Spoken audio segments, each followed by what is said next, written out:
Então vamos lá, capítulo 6 de João. Nós vamos ler aí os 15 primeiros versos. E aí depois vamos fazer esse desdobramento conforme a sequência do nosso estudo. Então diz assim, pois, as Sagradas Escrituras. Depois dessas coisas, atravessou Jesus o mar da Galileia, que é o de Tiberíades. Seguiu numerosa multidão, porque tinham visto os sinais que ele fazia na cura dos enfermos. Então, subiu Jesus ao monte e assentou-se ali com os seus discípulos. Ora, a Páscoa, festa dos judeus, estava próxima. Então, Jesus, erguendo os olhos e vendo que grande multidão vinha ter com ele, disse a Felipe: onde compraremos pães para lhes dar a comer? Mas dizia isso para o experimentar, porque ele bem sabia o que estava para fazer. Respondeu-lhe Filipe: não lhes bastariam 200 denários de pão, para receber cada um seu pedaço. Um de seus discípulos, chamado André, irmão de Simão Pedro, informou a Jesus: está aí um rapaz que tem 5 pães de cevada e 2 peixinhos. Mas isto que é para tanta gente? Disse Jesus: fazei o povo assentar-se, pois havia naquele lugar muita relva. Assentaram-se, pois, os homens em número de quase 5.000. Então, Jesus tomou os pães e, tendo dado graças, distribuiu-os entre eles, e também igualmente os peixes, quanto queria. E quando já estavam fartos, disse Jesus aos seus discípulos: recolhei os pedaços que sobraram, para que nada se perca. Assim, pois, o fizeram e encheram 12 cestos de pedaços dos 5 pães de cevada que sobraram aos que haviam comido. Vendo, pois, os homens o sinal que Jesus fizera, disseram: este é verdadeiramente o profeta que devia vir ao mundo. Sabendo, pois, Jesus que estavam para vir com o intuito de arrebatá-lo para o proclamarem rei, retirou-se novamente sozinho para o monte. Amém. Até aqui. Então, hoje nós chegamos aí, irmãos, no quarto sinal, né? Na sequência que nós estamos fazendo. Aula 10 trata dos sinais que aponta para quem Jesus é, a parte 4. E aí nós precisamos relembrar algumas questões aí gerais sobre o Evangelho de João. Nós sabemos que o objetivo do Evangelho de João, conforme o próprio evangelista, o próprio apóstolo, é que os sinais que ele separou foram registrados para que creiais que Jesus é o Cristo, o Messias, o ungido, o Salvador, né? O Filho de Deus, ou seja, o próprio Deus encarnado, e para que crendo tenhais vida no seu nome. Nós já vimos também, já estudamos, que o foco de João é provar quem Jesus é para todas as pessoas. Ele não tem um destinatário específico, mas ele fala para o mundo. Seu objetivo, então, é provar que Jesus é o próprio Deus, fonte de salvação, levando o leitor a crer em Jesus como Deus e a única fonte de salvação. E, uma vez crendo nele, tenha uma vida eterna. No primeiro capítulo, no prólogo ainda, do Evangelho, nós vemos João registrando sobre a divindade, falando que Jesus, o Verbo encarnado, é Deus, mostrando a sua eternidade, que nele foram criadas todas as coisas, e a autoridade de Jesus, tanto como Criador, como sendo o próprio Deus. Também vemos João registrar os testemunhos de várias pessoas, de várias classes sociais, que são apresentados, e também temas que reforçam a divindade de Jesus. Outra sequência que prova que Jesus é o próprio Deus encarnado são os milagres, aquilo que João chama de sinais, que o próprio evangelista separou lá, fez uma seleção, para que as pessoas lendo, tomando conhecimento desses sinais, crescem em Jesus como Salvador. nós já começamos a estudar os sinais e vimos que o Evangelho de João, apesar de muitas vezes você vai pesquisar lá os sinais de João, você vai encontrar muita gente falando os 7 sinais de João. Mas se você tiver aí uma visãozinha um pouquinho mais acurada e uma leitura um pouquinho mais cuidadosa, você vai ver que João, na verdade, separa 10 sinais realizados por Jesus para, através desses sinais, provar justamente quem é Jesus. Mostrar que ele é tudo aquilo que ele já disse ser. Deus verdadeiro, eterno, que encarnou e tudo mais. Nós temos 9 sinais antes da declaração do capítulo 20, né, que é aquilo, estes foram registrados para que creiais. Então, pelo menos 9 sinais estão dentro desse pacote que foram registrados para que as pessoas creiam. E no finalzinho lá do capítulo 21, mas que também está dentro do pacote, obviamente, tem por objetivo conduzir as pessoas a crer que Jesus é o Deus encarnado. Né? Isso é importante, porque isso está pautado não só num registro, mas em testemunho, em pessoas falando, em eventos históricos, né? E situações que, inclusive, fora das Escrituras, você tem como comprovar, e com detalhes. Né? João apresenta alguns detalhes que outros evangelistas não apresentam, e alguns detalhes, inclusive, que ficam meio que abertos. Né? Meu Deus, por que será que João, né, deu esse detalhe? Por exemplo, por que sobraram 12 cestos de pão cheio? Por que não sobrou 11? Sobrou 15? Por que 12? Aí estava devaneio, né? Porque são 12 tribos de Israel. Não, porque era 12 apóstolos. Porque cada apóstolo tinha uma cesta, então se tivesse 50 apóstolos, ia sobrar 50. Mas são detalhes que acabam sendo perigosos, porque não tem necessariamente um porquê dentro do texto.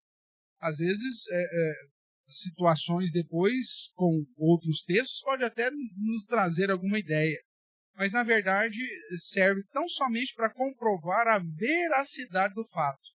Quando você dá detalhes minuciosos do sinal que aconteceu, é para as pessoas falarem, poxa, aconteceu mesmo, hein? Tem detalhes pequenininhos a respeito disso, né? Como é o caso lá desse texto lá do capítulo 21, que João vai registrar que os apóstolos fizeram a pesca lá e pescaram quantos peixes? A Júlia até me perguntou esse tempo atrás e mandou um vídeo. Quantos peixes eram? Vamos ver se você lembra do número. 153 grandes peixes. Mas por que João foi contar os benditos peixes para falar? Aí dá uma série de devaneio, aí você encontra gente que fala, não, é porque 153 referia-se a todo tipo de etnia da época. Meu amigo, não foi esse o objetivo. Ou então não, porque representava todas as espécies de peixe que haviam ali no mar da Galileia. Meu amigo, tinha algum biólogo lá na época que catalogou esses 153 peixes? Não tinha, cara. Então tudo isso é devaneio. O objetivo principal de João é mostrar que com os detalhes, inclusive quando ele diz da cura lá do filho do oficial de Herodes, né? Que hora que meu filho ficou curado? Na mesma hora que ele dá esses detalhes que serve simplesmente para confirmar, corroborar, não deixar dúvida de que aquilo de fato aconteceu. Porque quando você dá detalhe minucioso da situação, é porque você viu aquilo lá, é que você viveu aquilo. São detalhes que só quem estava ali e experimentou aquela situação realmente tinha condição de falar. Tudo bem? Mas cuidado, porque são alguns detalhes que se não tomar cuidado, você acaba tendo um devaneio, né, e dando importância para os detalhes e esquece do ensinamento primordial. Vamos lá. Então o Evangelho reconhece que Jesus fez muitos outros sinais, além desses. Já vimos aí, comparamos, né? E na leitura aqui que nós fizemos, no capítulo 6, o verso 2 serve também para mostrar que Jesus não fez só os sinais que João registrou. Veja aí o verso 2. Seguia-o numerosa multidão, porque tinham visto o quê? os sinais que ele fazia na cura dos enfermos. Desde o capítulo 2 é dito, Jesus, por onde passava, ele ia curando gente e tal. E lá no capítulo 20, João vai dizer, se a gente fosse registrar tudo que Jesus fez, meu amigo, não tem livro suficiente para registrar tudo isso. Cada cura, cada situação. Mas o Evangelho, ele não despreza o fato de que Jesus fazia muitos sinais, muitos milagres. A diferença é que João, conforme o capítulo 20 nos diz, separou aqueles sinais com o objetivo específico de conduzir o leitor a crer. E ele vai pegar sinais de todas as situações, não, pelo menos aquilo que abrange o poder de Deus, o poder de Jesus, para referendar os atributos de Cristo, a própria divindade de Cristo, o poder de Cristo, e conduzir o leitor a crer que Jesus, de fato, é o próprio Deus encarnado. Tudo bem? Então, o texto lá de João, né, vai dizer que ele vai dizer, na verdade, fez Jesus diante dos discípulos muitos outros sinais, que não estão registrados nesse livro. Estes, porém, foram registrados para que creiais que Jesus é o Cristo. Então, esse era o objetivo. Nós podemos encontrar os sinais registrados em João na sequência aí. João 2, João 4, João 5. Esse que está em negrito é o que nós estamos trabalhando hoje. Depois, na sequência, o verso 16 a 21 do capítulo 6, você tem mais um sinal, seria o quinto. João 9, João 11, João 20, João 20, 19 e João 21, de 1 a 11. Tá? Então, essa é a sequência que nós temos aí dos sinais. 1, 2, 3, 4, 5, 6, 7, 8, 9, 10. Tá bom? Que é o que o texto nos apresenta. Vamos seguir aqui. Nos evangelhos gerais, olhando para Mateus, Marcos, Lucas e João, nós encontramos cerca de 37 milagres de Jesus. Né? Depende do foco que você vai dar. São às vezes, algumas situações são idênticas, tem alguma diferença no registro. Então, você considera diferente ou se considera igual. Então, entre 35 e 40. E tais sinais ou milagres estão divididos em algumas categorias, como os estudiosos separam. Milagres sobre as leis naturais, transformação de água em vinho, né? A própria multiplicação dos pães, que é o que nós estamos estudando aqui. Milagres de cura, como é o filho lá do servo, né, do oficial de Herodes, que nós já estudamos também.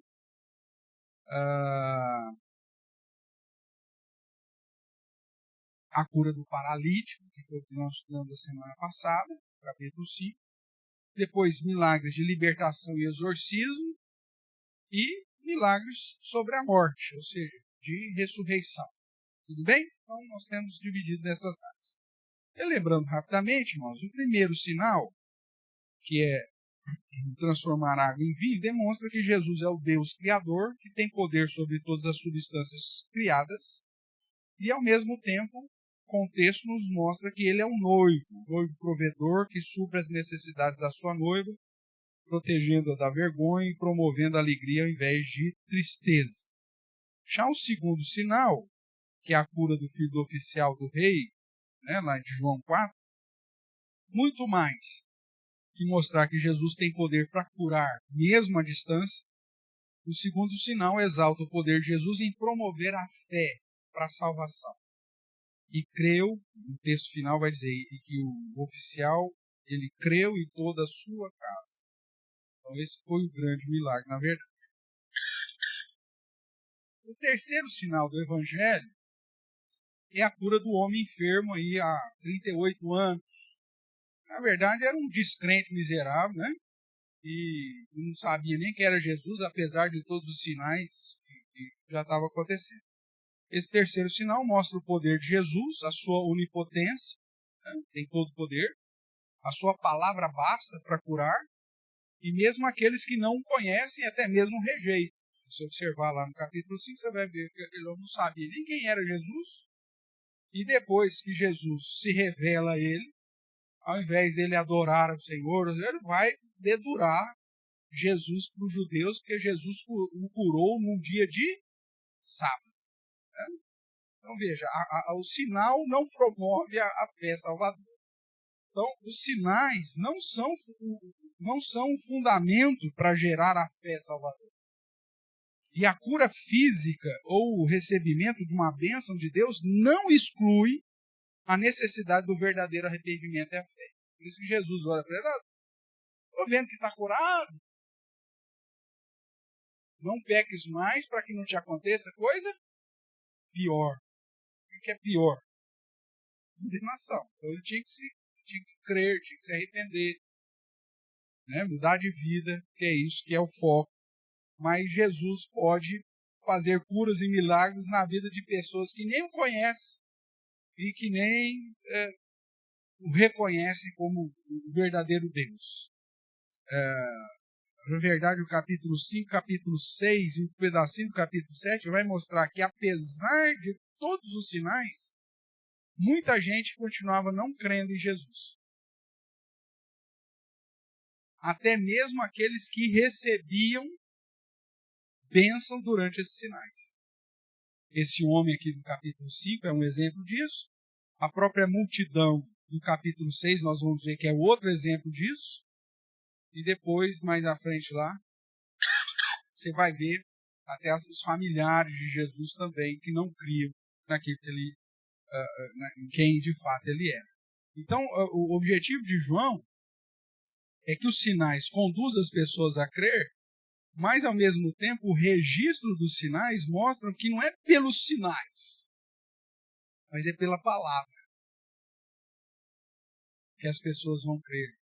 E pela ação do próprio Deus. Desde o começo ele diz que aquele que foi dado poder aos que creem no seu nome de serem feitos filhos de Deus, mas esses não nascem da vontade do sangue, nem da vontade da carne, nem da vontade do homem, mas da vontade de Deus.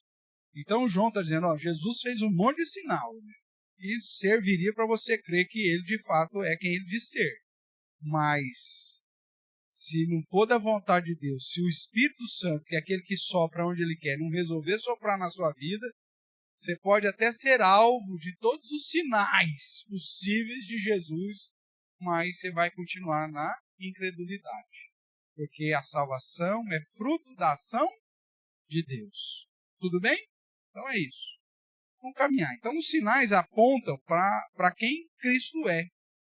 E, ao mesmo tempo, para a realidade alienada dos homens, que às vezes até vendo as coisas acontecerem na frente, não conseguem reconhecer quem de fato é Jesus. Vamos lá para o quarto sinal de João. Né? Então nós lemos aí João capítulo 6, de 1 a 14, mas como eu disse, nós vamos trabalhar um pouquinho mais. E eu quero chamar a sua atenção que existe aqui um tempo razoável entre o capítulo 5 e o capítulo 6. Apesar do capítulo 6 começar com a expressão depois dessas coisas, esse depois dessas coisas aqui na característica da literatura judaica, meu amigo, aconteceu um monte de coisa. E mesmo o capítulo 6, você vai observar que ele não está tratando de um evento específico, mas de um evento mais grandioso. Tanto que você vai ver Jesus fazendo o que ele faz ali nesse monte, depois indo para o outro lado do lago do Mar da Galileia, o pessoal encontrando com ele, e ele termina trazendo um ensino dentro da sinagoga. Então, você precisa entender que o objetivo de João não é trazer uma linha extremamente cronológica da agenda de Jesus, exatamente sequencialmente, mas dentro daquilo que ele separou, ele faz um resumão, né, naquela característica literária judaica, porque o foco dele, no paralelismo, são os sinais em si, o que aponta para a autoridade de Jesus, é aquilo que Jesus é. Então, você cuidado para não se perder aí. Então, vamos lá, só para você observar aí do que eu estou falando. Vamos lá para João capítulo 2.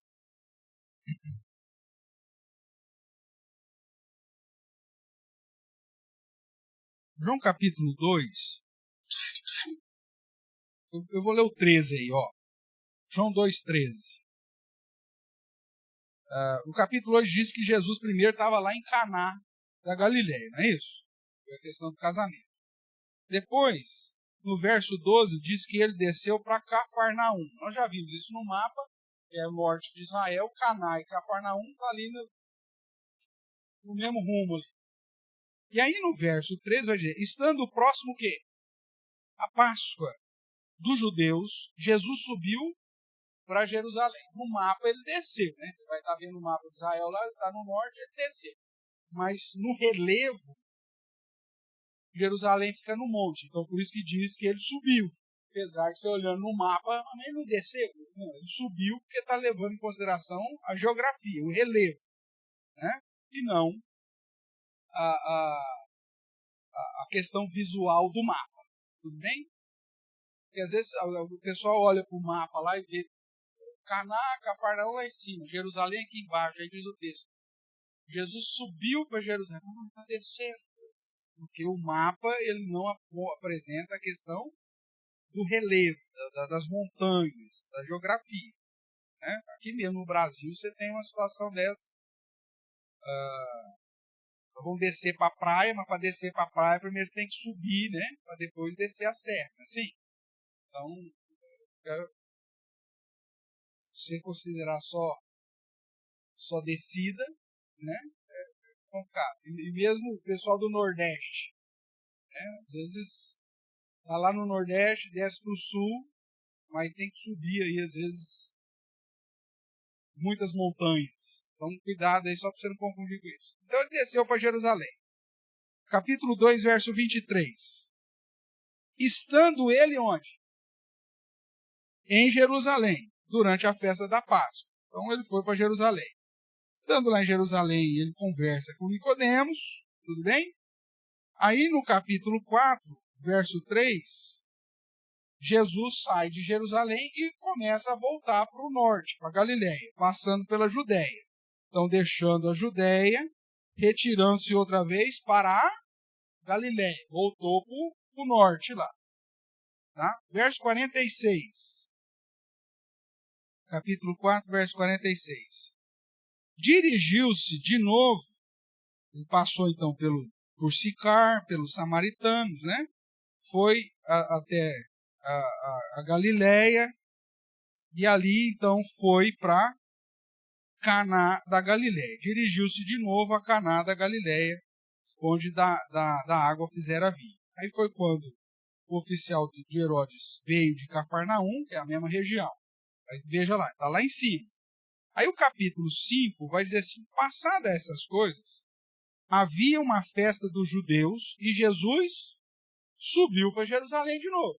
Então veja que João está tratando de uma agenda aqui. Jesus veio para a Páscoa, subiu Judéia, Samaria, voltou lá para Caná. Aí veio mais uma das festas. Nós não sabemos qual festa era. João não vai dizer. Pode ter sido tanto Pentecostes quanto Tabernáculo, que eram as duas festas que exigiam o povo vir para Jerusalém. Então, uma dessas festas, Jesus veio. Capítulo 5, Jesus voltou para Jerusalém. Aí no capítulo 6,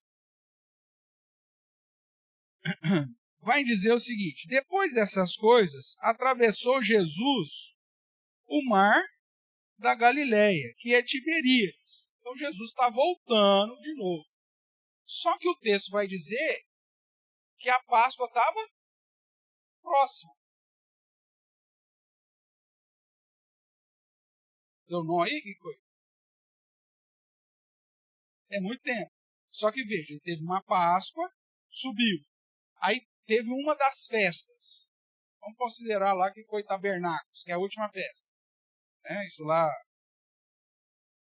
setembro, outubro. Aí ele volta. Aí, volta para Galiléia, mas já estava próxima a outra Páscoa. Então veja, é tempo. O registro do capítulo 2 até o capítulo 5 trata de um ano. Porque aí no capítulo 6 já está voltando para começar uma outra Páscoa. Tá? Então cuidado para você não pensar um contexto aí nosso, cronológico, porque João vai fazer um pacotão aqui e depois, meu amigo, ele vai. E a gente não sabe se isso começou no primeiro ano de ministério, segundo, depois ele já vai pular para a última semana de Jesus, que é o foco dele. Tá? Então, cuidado para você não se perder nessas idas e vindas e no tempo aqui que o Evangelho está apresentando. Tá? O verso 4, então, vai dizer, ora, a Páscoa, a festa dos judeus, estava próxima, de novo.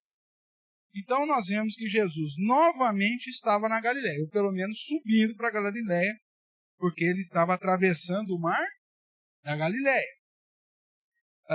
Outra coisa, seus sinais já eram conhecidos por numerosa multidão. Veja o que diz o verso 2. Seguia-o. Qual que é o termo aí?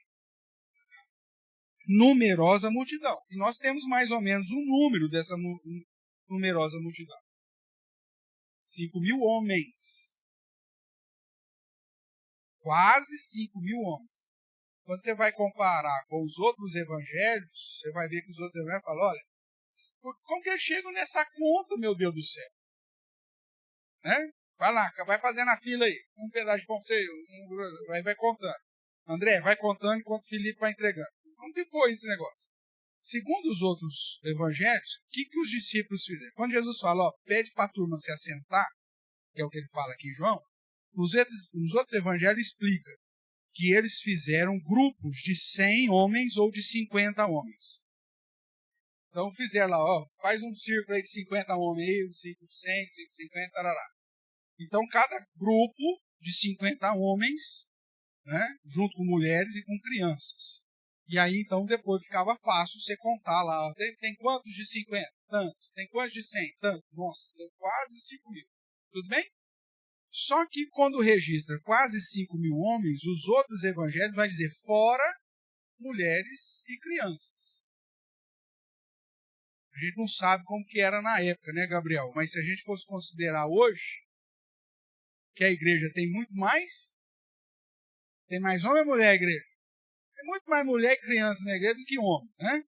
Então, se a gente fosse considerar isso aqui, nós estamos falando nada aqui, né? De uma quantidade exorbitante, pelo menos mais que o dobro, tranquilamente, né?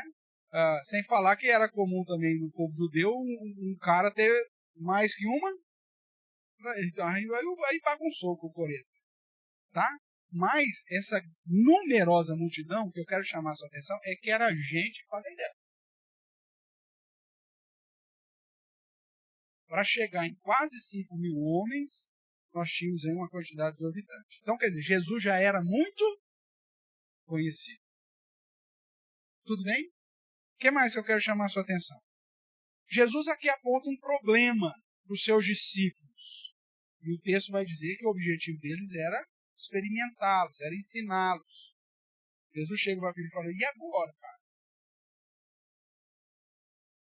Será que a gente consegue alguma salgaderia aberta na hora dessa? Né? Jesus fala, como que nós vamos dar comida para esse povo? Aí Filipe fala, não, mas nem 200 denários dá. Nem se nós tivéssemos onde comprar e tivesse toda essa grana, não dá. Lembrando que o denário era o pagamento de um dia. Então, 200 dias, meu amigo, nós estamos falando aí de, sei lá, 7 meses de trabalho.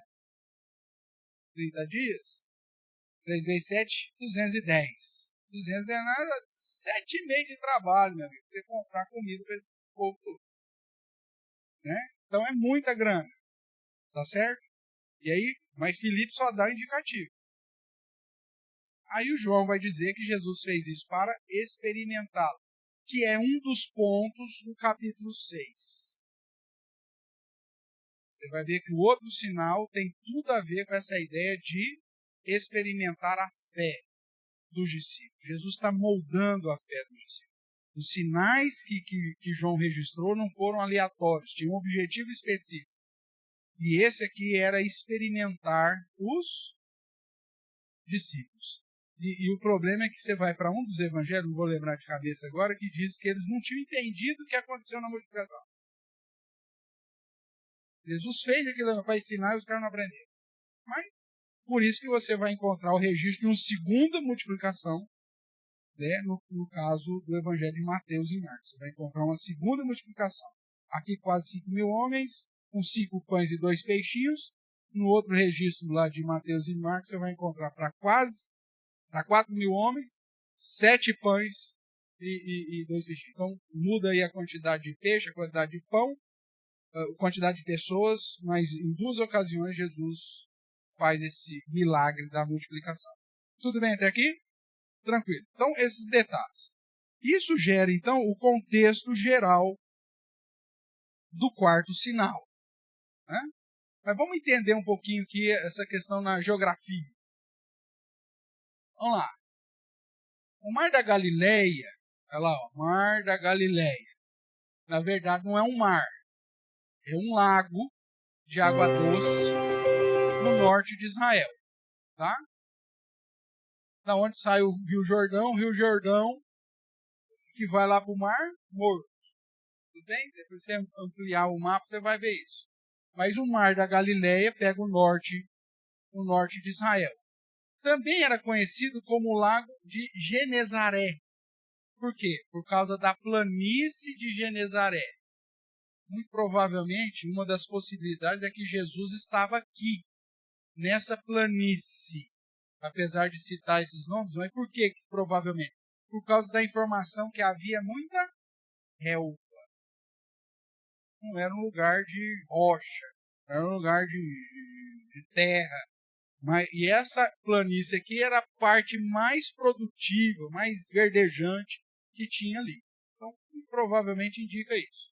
Além de lago, Mar da Galileia, era chamado então de Lago de Genezaré, por causa da planície de Genezaré, ou Quinerete, o Lago de Quinerete. Você vai entender isso aqui um pouquinho.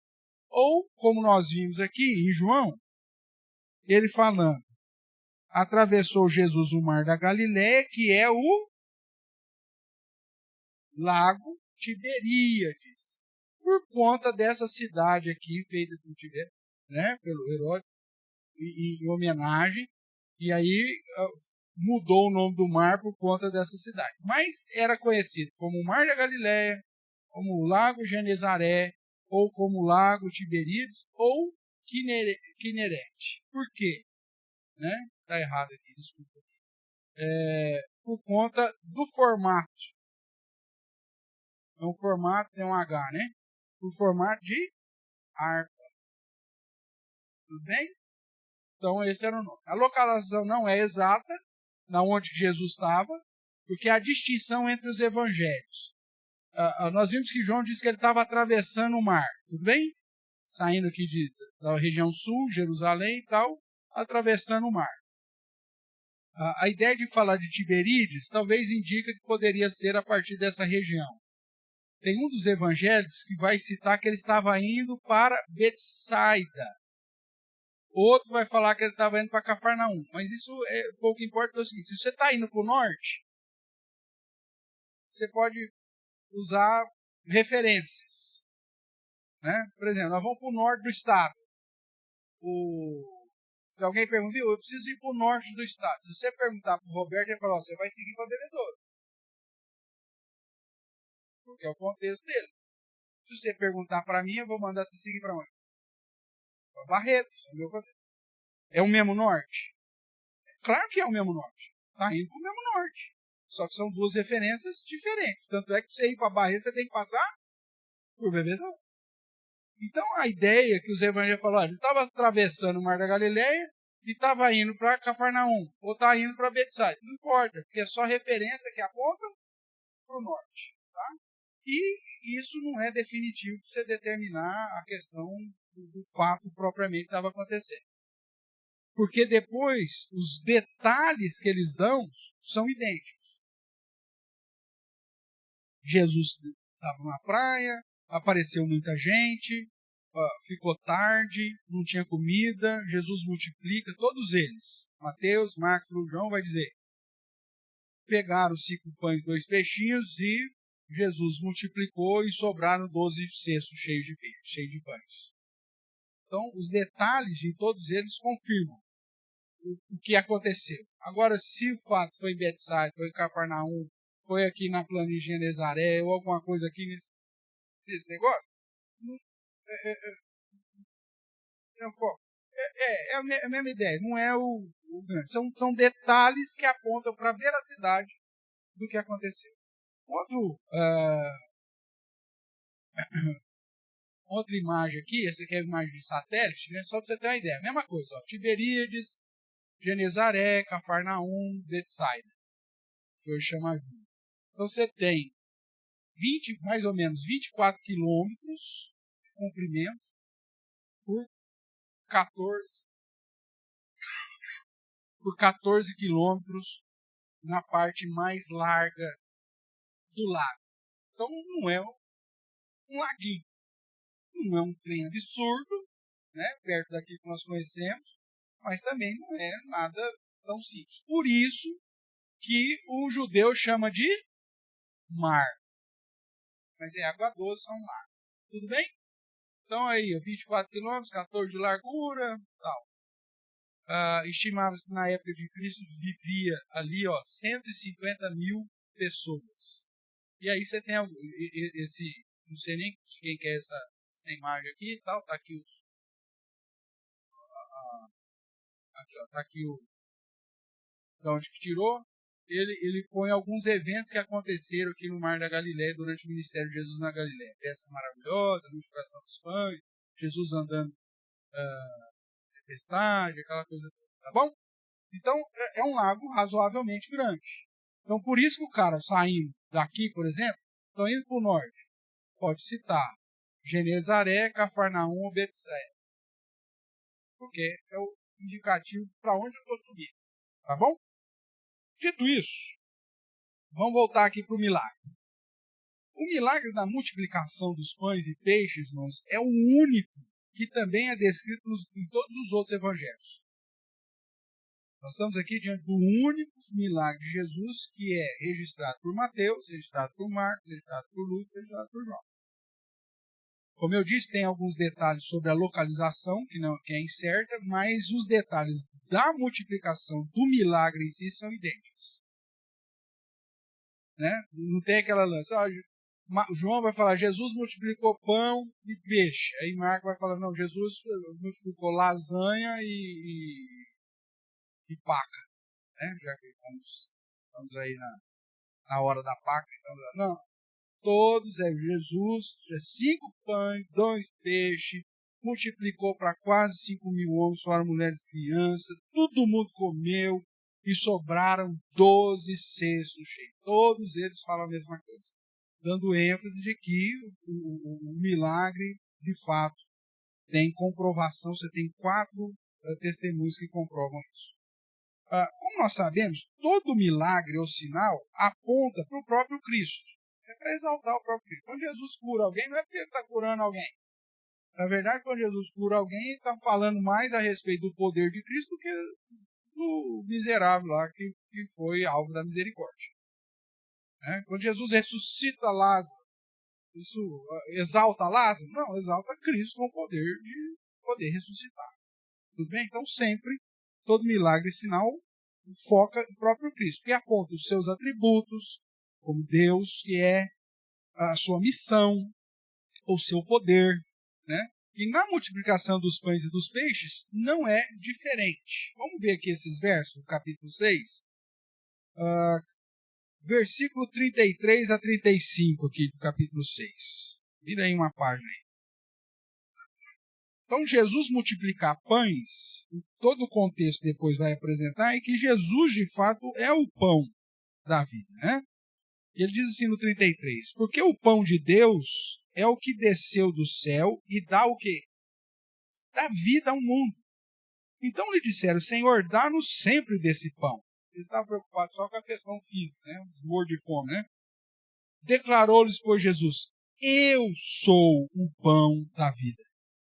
O que vem a mim jamais terá fome, e o que crê em mim jamais terá sede. Verso 47. em verdade vos digo, quem crê em mim tem a vida eterna. Eu sou o pão da vida. E o verso 51. Eu sou o pão vivo que desceu do céu. Se alguém dele comer, viverá eternamente. E o pão que eu darei pela vida do mundo é a minha carne. Então veja, a multiplicação dos pães não é para resolver o problema dos quase 5.000 homens, fora criança e mulher, que estavam com fome. Para aqueles que têm o olhar aí mais da teologia da libertação, né? Vai dizer, tá vendo? Jesus deu pão e peixe para todo mundo. A preocupação social de Jesus, de assistencialismo, né? De Bolsa Família para a turma, né? Bolsa Pão, Bolsa Peixe, né? Então, não, meu amigo. A preocupação de Jesus não era dar comida para esse povo. Tanto é que Jesus olha para esse povo, seus mulambentos, mal acabados, vocês estão me procurando aí só porque você comeu, seus gordos de fome. Aí os caras falam, nossa, que homem bruto, que duro esse discurso. Deu pão, depois fica jogando na cara. Aí, ó, cai fora. Não é assim que aconteceu? Basicamente é isso que aconteceu. Então, o problema da multiplicação do pão e do peixe não é a necessidade do homem, mesmo. Porque senão Jesus ia abrir uma padaria e uma peixaria para resolver o problema. O foco é que o milagre apontava para a sua missão. Ele é o pão que desceu do céu para saciar a fome espiritual de todo aquele que vira ele. Quem comer desse pão não terá mais fome, não terá mais sede. Ele já tinha dito, eu sou água viva, vou te dar essa água viva, para a mulher samaritana. E agora ele falou, eu sou o pão. E quem comer tem vida eterna. E o pão que eu dou é a minha carne, é o meu sacrifício. É isso que vai saciar a fome espiritual das pessoas. Se você, e eu convido você a ler o capítulo 6 durante a semana, não vou ter de ler tudo aqui, mas você vai ver que esse é o grande cerne do quarto sinal. Apresentar Jesus como o pão que desceu do céu. E ele vai ter uma discussão, inclusive, aqui, que é os caras falam, mas Moisés deu maná. Aí Jesus, para chutar o pau da barca, fala, então, ninguém comeu maná, morreu. Eu sou o pão da vida. Quem comer do pão que eu dou, esse não vai morrer eternamente. Aquilo simbolizava que o pão que veio do céu, que era o maná, que tinha um pão maior do que esse. E eu sou esse pão que desceu do céu para dar vida eterna para todo aquele que comer. Então, esse é o grande foco. Tudo bem? O que mais nós podemos dizer? Embora o sinal aponte para quem Jesus é, o povo não creu. Vamos ver aí? Verso 29. Respondeu-lhe Jesus, a obra de Deus é esta, que creiais naquele que por ele foi enviado. Então lhe disseram eles, que sinal fazes para que o vejamos e creiamos em ti? Quais são os teus feitos? Gente, que miséria de povo. O capítulo 6 diz que aquela multidão já estava seguindo Jesus porque tinha visto os sinais que ele fazia curando um punhado de enfermos. Observa lá, ó, o verso 2. Seguiam numerosa multidão porque tinham visto os sinais que ele fazia na cura dos enfermos. Então o cara já está lá, toda aquela turma, né? Porque já tinha visto os sinais que Jesus fazia curando enfermos. Comeram do pão e do peixe multiplicado. Meu Deus do céu, o cara tinha 5 pães e 2 peixinhos, comeu aquela multidão. Aí Jesus fala, criatura, tudo isso é para que você creia. Aí os caras olham para ele e falam assim, mas que sinal que você vai mostrar para nós ver e para nós crer?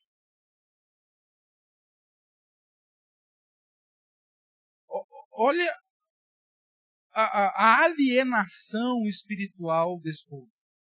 É a mesma nossa, se não fosse a graça de Deus. Para nós, antes de Deus se revelar verdadeiramente a nós, irmãos, nós olhávamos para a igreja, olhávamos para a Bíblia, olhávamos para Cristo e falávamos assim, não sei, né? E muitos de nós, inclusive, falam assim, Senhor, se o Senhor existe, vai chover pétala de rosa. Aí eu vou acreditar que o Senhor é Deus. Pai, se o Senhor existe, se o meu cachorro vire gato, aí eu vou acreditar que o Senhor é Deus. A gente faz a mesma coisa. A nossa geração ainda faz a mesma coisa. Chega para diante de Deus e começa. Senhor, se o Senhor existe, que sinal que o Senhor vai fazer para que eu veja e eu creia? É a mesma coisa.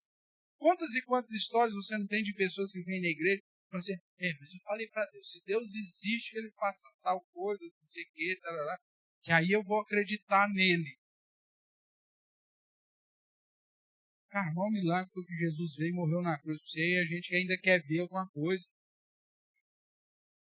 É a mesma alienação espiritual desse povo todo.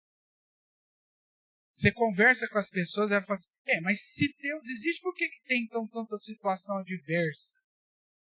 Por que tem tanto sofrimento? E aí eles apelam, né? Por que tem tanta gente boa que sofre? Gente boa do quê? Gente boa que pega, vai falar da Bíblia e diz que a Bíblia é aquilo que o nosso radialista falou. O ser humano sem Deus, sem a graça de Deus, sem o despertar de Deus, é aquilo lá.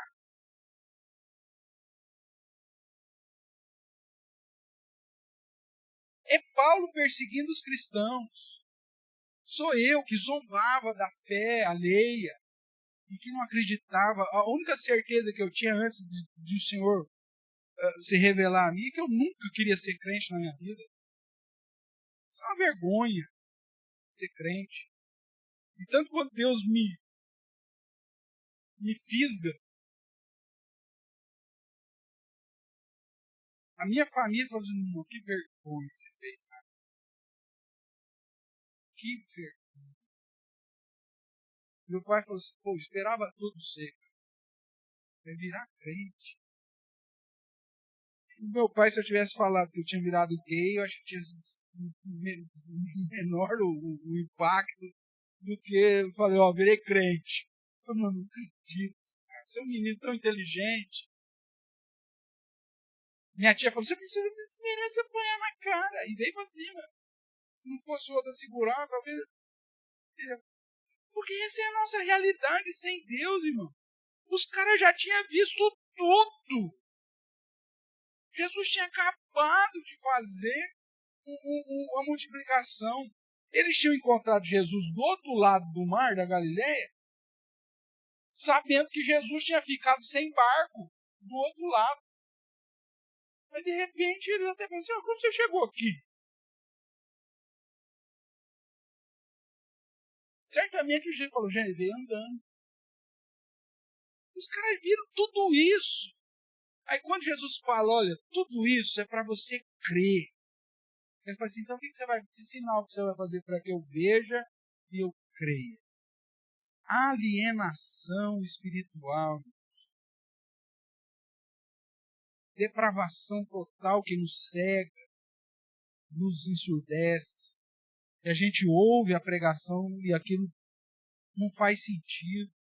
Até o dia que Deus se revela a nós. Mas enquanto Deus não se revela a nós, nós somos idênticos a essa turma registrada no capítulo 6. E todo esse contexto e todos esses sinais é justamente para provar que é Deus quem faz a obra em nós. Vamos continuar aqui vendo essa descrença aqui desse povo. Então paramos aqui no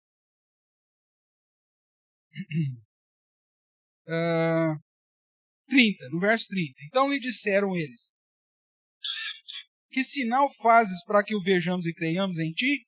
Quais são os teus feitos? Nossos pais comeram maná no deserto, como está escrito. Deu-lhes a comer o pão do céu. Replicou-lhe Jesus, em verdade vos digo, não foi Moisés quem vos deu o pão do céu. O verdadeiro pão do céu é meu Pai quem vos dá. Jesus chamando Deus de Pai, né? Porque o pão de Deus é o que desce do céu e dá vida ao mundo. E aí na sequência fala, eu sou o pão. Né? Então lhe disseram, Senhor, dá-nos sempre desse pão. Olha a cegueira. Declarou-lhes, pois, Jesus, eu sou o pão da vida. O que vem a mim jamais terá fome, o que crê em mim jamais terá sede. Porém, eu já vos disse que, embora me tenhais visto, não acredito, não credes. Não credes. E aí ele vai dizer a verdade aqui, né? Todo aquele que o Pai me dá, esse vem a mim. E o que vem a mim, de modo nenhum, lançarei fora. Mas todo aquele que o Pai, porque o resto continua cego, diante de todos os sinais. Verso 52. Disputaram, pois, os judeus entre si, dizendo, como pode esse dar-nos a comer a sua própria carne? Porque Jesus fala, quem comer de mim não tem comunhão comigo. Porque o canibalismo era proibido. Mas os caras não conseguem entender, irmão. São extremamente literais, parece criança de 4, 5 anos de idade. Eles não conseguem compreender, estão cegos. Verso 60. Muitos dos seus discípulos, tendo ouvido tais palavras, disseram, duro é esse discurso. Quem o pode ouvir? E o verso 66, Jesus fala, né? Ou melhor, o texto fala, à vista disso, muitos dos seus discípulos fizeram o quê? O abandonaram e já não andava com ele. Ou seja, não acreditaram, não entenderam, não conseguiram enxergar que estava diante dele o pão que desceu do céu, que sacia toda a fome, eles não conseguiram. Então, o milagre da multiplicação, irmãos, não é suprimento físico, mas é um evento, um sinal para provar do suprimento espiritual que só Jesus pode dar. Esse é o objetivo do Senhor. Não é gerar pão e peixe para a turma. Mesmo porque no outro dia os caras iam ter fome do mesmo jeito. Se o foco fosse simplesmente a questão física, Jesus teria que ficar fazendo multiplicação sempre. E essa era a intenção da turma. O texto vai dizer que o pessoal falou assim, gente, agora sim, hein? Temos um profeta. Só que o profeta era para ensinar a palavra de Deus. Eles acharam que o profeta era para ficar multiplicando pão e peixe. Aí falou, vamos arrebatar esse homem, vamos declarar ele como nosso rei. Imagine você ter um rei que multiplica pão e peixe.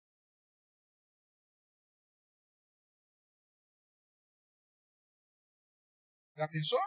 Então vão ser o povo mais farto dessa terra.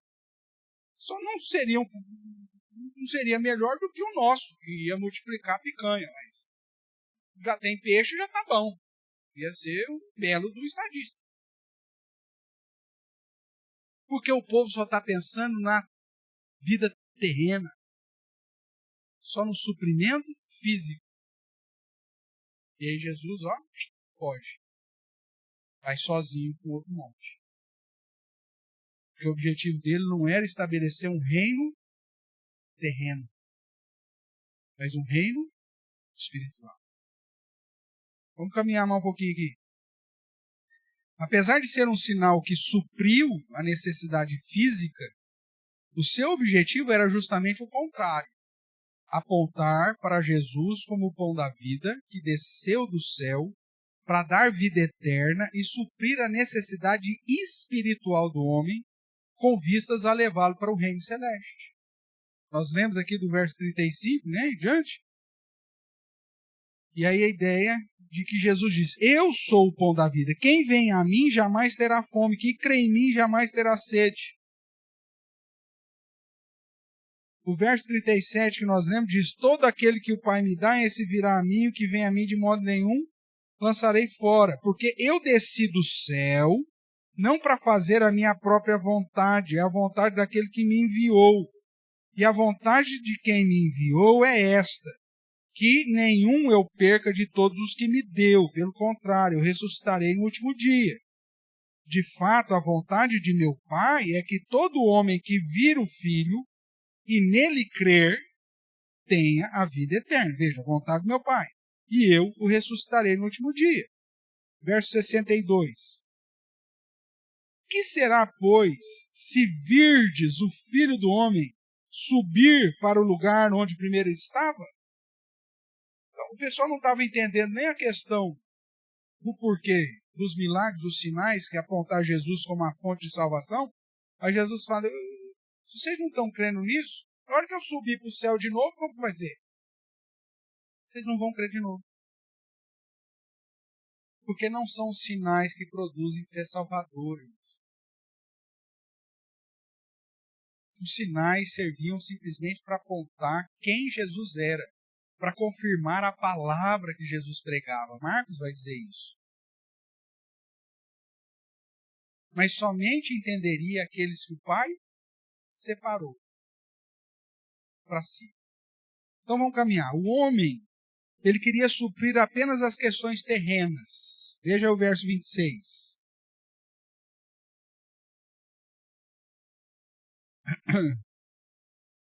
Respondeu-lhe Jesus.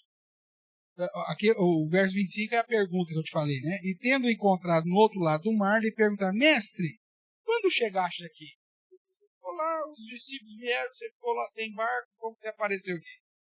Respondeu-lhe Jesus: em verdade, vos digo, vós me procurais, não porque viste sinais, mas porque comeste dos pães e vos fartaste. Vocês estão aqui atrás de comida, cara. É questão física.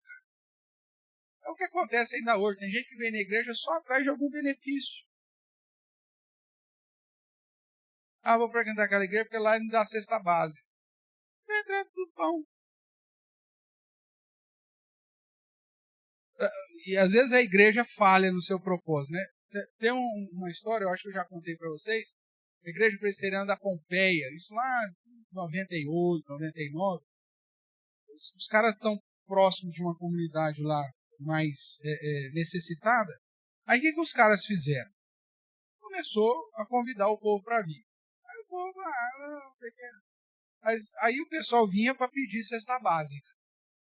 Aí na época lá, o pessoal desenvolveu um sistema seguinte: um ticket. Cada escola dominical que você via, você ganhava um ticket. Juntou 4 tickets, você troca por uma cesta básica. Lotou a igreja. Vinha o pai, a mão, o filho, cachorro, o periquito, e cada um queria pegar um ticket. Cada 4 dava direito a um ticket, a uma cesta. Os caras fizeram isso um tempo lá, quase quebrou a igreja. A igreja não fazia para comprar a cesta básica. Aí você fala, não, aí o pessoal falou: gente, não tem mais jeito, nós vamos parar de dar cesta básica e tal. O que aconteceu com a igreja? Esvaziou.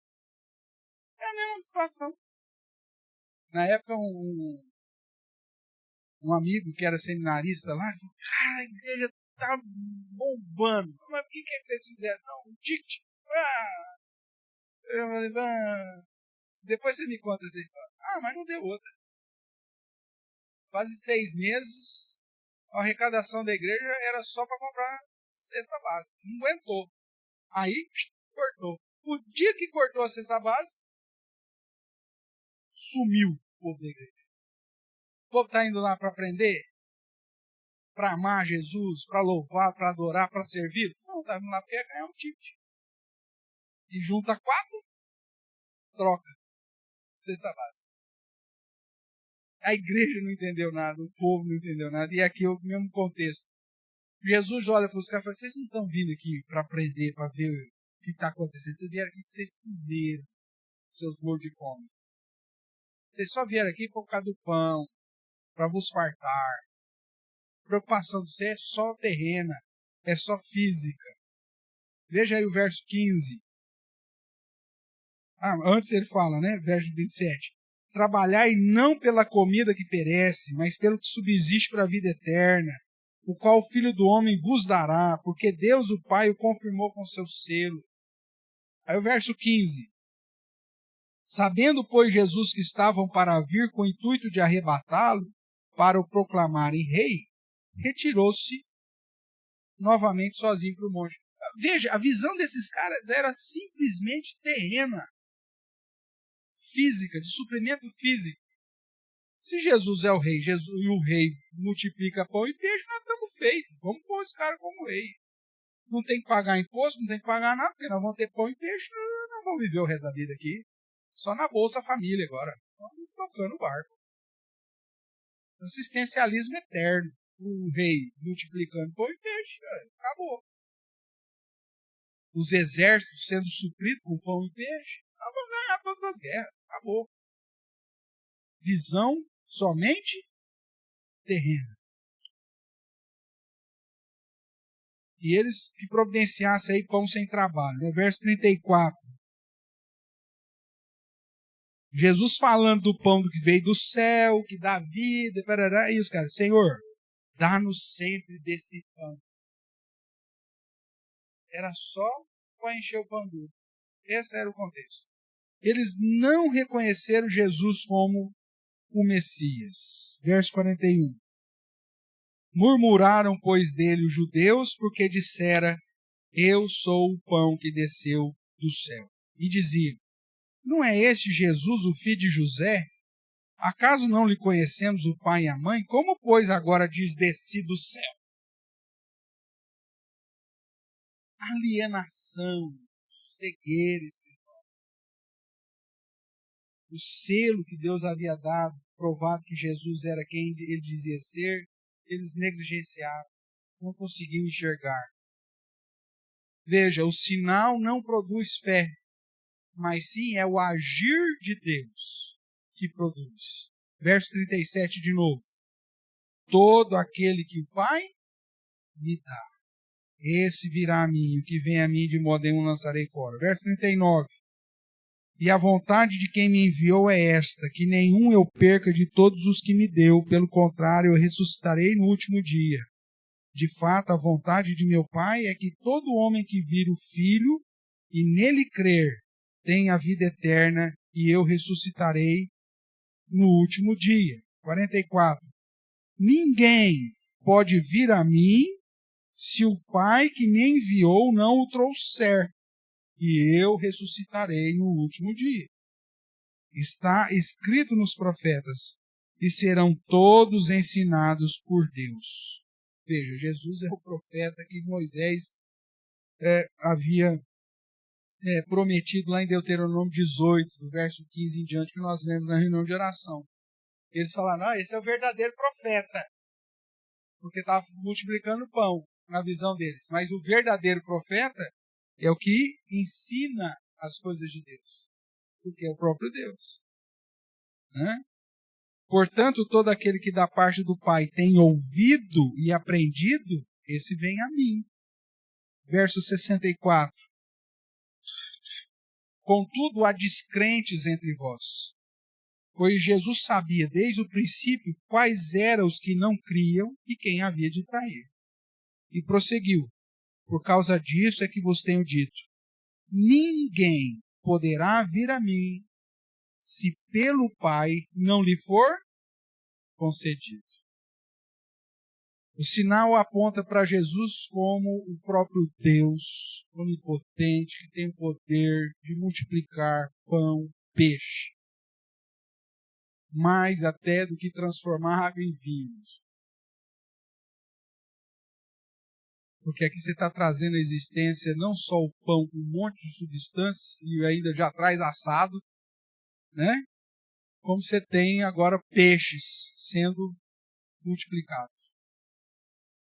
Tudo para indicar que ele é o pão que desceu do céu para salvar o mundo, para salvar aqueles. Mas eles não acreditavam. Estavam alienados, incrédulos. Da mesma forma que o cara que foi curado lá, o doente lá, de 38 anos. Nem sabia quem era que tinha curado, e quando ficou sabendo, foi lá dedurar.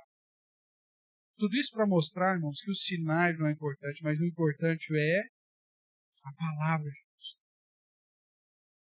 Mesmo João dizendo, esses sinais foram registrados para que creiais que Jesus é o Cristo, o foco não está no sinal, mas na ação que Deus faz, inclusive usando do sinal, para chamar aqueles que Ele mesmo separou para si. Concluindo, o quarto sinal selecionado por João revela Jesus como o profeta prometido por Moisés. Veja o verso 14.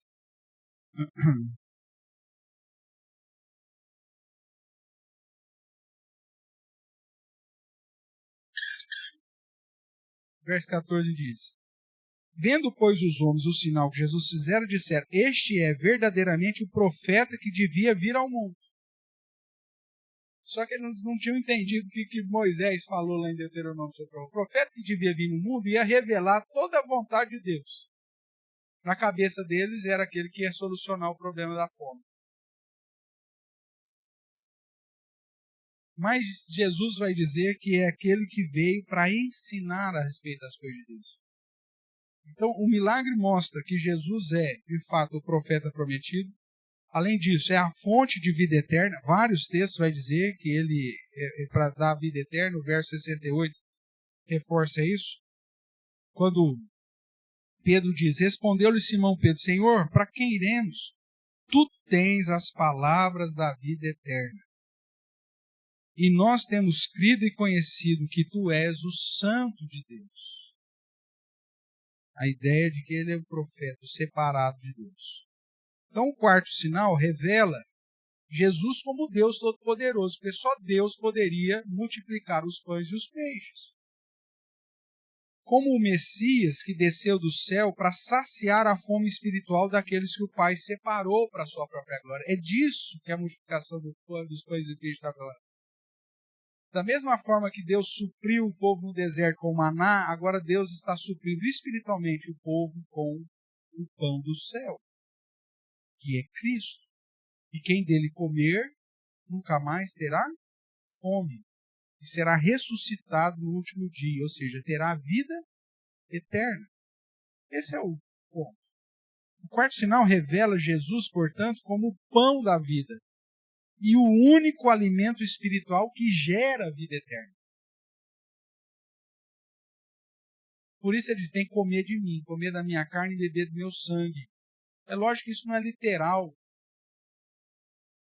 Nem apontava para a ceia, como alguns vão dizer, porque Jesus não tinha nem passava pela cabeça dos discípulos entender esse negócio de pão e cálice. Isso aí vai ser lá na frente só.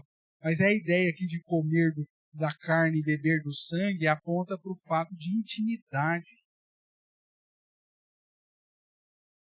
De experimentar daquilo que Cristo estava oferecendo. Jesus, portanto, é o pão que desceu do céu, e quem dele comer, ou seja, ter intimidade e fé, viverá eternamente. Verso 52 em diante, vai dizer assim: Disputavam, pois, os judeus entre si, dizendo, como pode este dar-nos a comer a sua própria carne? Respondeu-lhe Jesus, em verdade vos digo, se não comerdes a carne do Filho do Homem e não beberdes o seu sangue, não tendes vida em vós mesmos. Quem comer a minha carne e beber o meu sangue, tem a vida eterna. E eu o ressuscitarei no último dia. Pois a minha carne é verdadeira comida e o meu sangue verdadeira bebida. Quem comer a minha carne e beber o meu sangue, permanece em mim e eu nele. Veja, permanece em mim ou nele. Nós temos comunhão.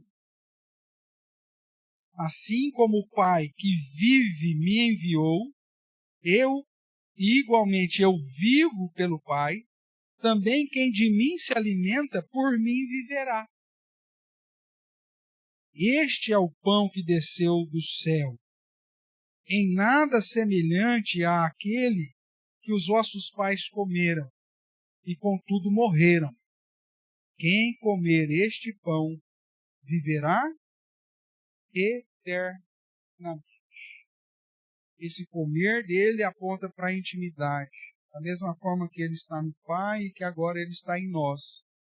É manter comunhão, alimentar da sua palavra, alimentar-se da palavra que sai da boca.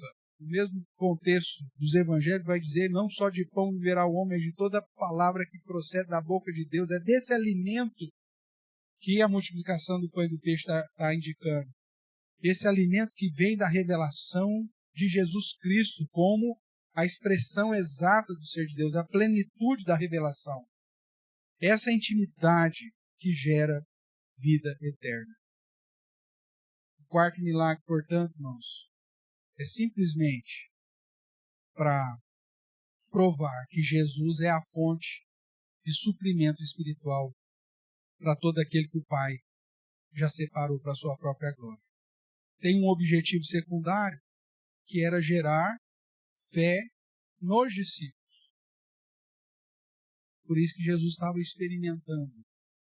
Mas isso a gente trata um pouquinho mais à frente, quando associar com o quinto sinal, que já está atrelado aqui nesse mesmo contexto, ainda no mar da Galileia, se Deus quiser, na semana que vem. Alguma pergunta, alguma colocação?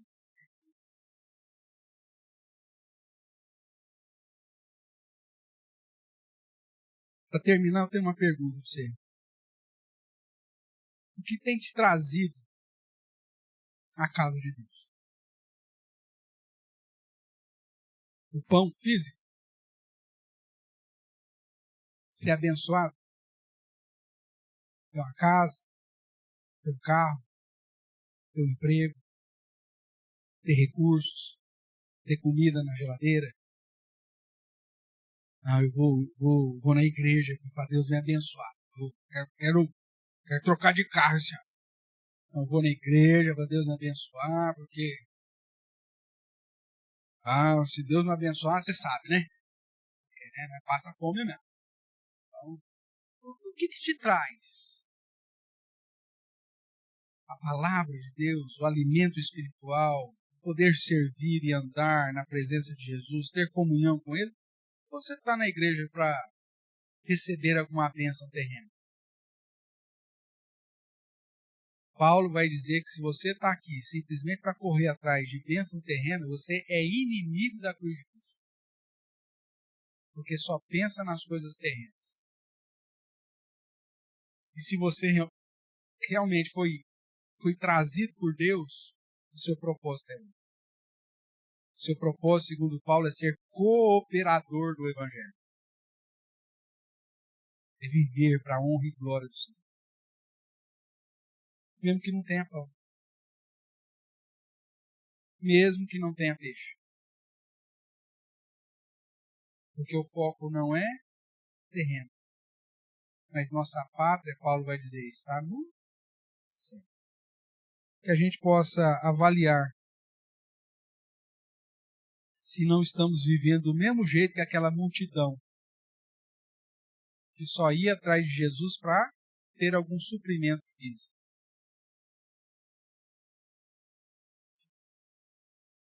Que às vezes até se envolve com Jesus só para poder ter alguma recompensa terrena. Se esse é o seu padrão, meu amigo, você só faz parte da multidão. Você pode até ser suprido fisicamente aí nessa era. Mas quando Jesus voltar, você não vai desfrutar da vida eterna. Você possa avaliar, pensar, refletir e ver quais são as reais motivações que tem te trazido a esse lugar, que tem te conduzido a servir a Deus, a estar na presença de Deus. E que o próprio Deus, que é aquele que age segundo a sua vontade, faça a vontade dele na sua vida. Amém?